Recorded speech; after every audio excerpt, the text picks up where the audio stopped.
এই ইস্তেমায় যে গন্ডগোল হলো, এতগুলা ৪-৫ জন মানুষ মারা গেল। সরকার বলছে ৪ জন, কিন্তু নানাভাবে নানা দাবি হচ্ছে আমরা ৪ জন সরকারের ভাষ্য ধরি। এটাও কি আসলে কোন ইন্ধন থেকে, মানে ২ পক্ষকে, এর আগেও তো এই ২ পক্ষই ছিল বিগত সরকারের সময় ৪-৫ বছর ধরে ২ ধাপে হতো এদের ২ পক্ষকে কন্ট্রোল করে। এই মবের মূল্য কি এটাই হবে তো? গায়ের জোর যেখানে প্রিন্সিপাল, যেখানে প্রিন্সিপালটা হলো গায়ের জোর। আমি অন্য কিছু অন্যদিকে আর যাচ্ছি না, রাষ্ট্র ক্ষমতা ইত্যাদিতে সেই জায়গায় যাচ্ছি না আমি, কিন্তু আপনি দেখেন সর্বত্র তো গায়ের জোর, গায়ের জোর। কিন্তু আপনি একটা রেভলিউশনের পরেও, বলশেভিক রেভলিউশন হলো 17 সালের 25 অক্টোবর, যেটা 7 নভেম্বর নতুন ক্যালেন্ডারে। তো ওই হওয়ার পরে কিন্তু এই 2-3 মাসের মধ্যে ইলেকশন করছে তারা। কারণ যে কোনো আপনি বিপ্লব আপনি যখন করেন, ইভেন বিপ্লবও যদিও হয়, এটা হলো আপনি সরকারকে সরাচ্ছেন, কিন্তু আপনার লেজিটিমেসির জন্য আপনাকে একটা ভোটে যেতে হবে। আপনি দেখেন পৃথিবীতে সব সরকার সেটা করেছে।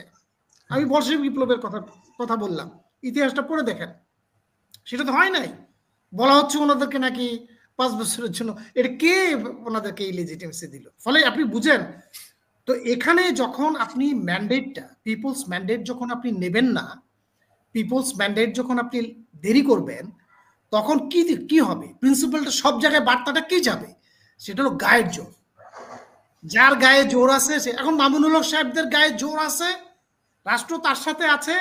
কেন আছে আপনি জানেন তো? ফলে ওই সাদ কান্দালাবির অনুসারীরা তারা টিকে থাকতে পারছে না, এটাই ঘটবে সেটা।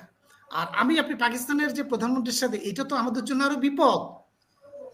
এটাই তো আপনি দেখেন সাউথ এশিয়াতে পাকিস্তান ছাড়া, আমরা বলি ভারতের সাথে বাংলাদেশ ছাড়া কেউ ছিল না, কিন্তু বাস্তবে আপনি দেখেন শ্রীলঙ্কার যে সরকার আসছে না, বামপন্থী সরকার, ওরা কি বলছে যে শ্রীলঙ্কার মাটিকে ভারতের বিরুদ্ধে কোনো শক্তিকে ব্যবহার করতে দেয়া হবে না, যেটা আমাদের বিগত সরকার বলতেন।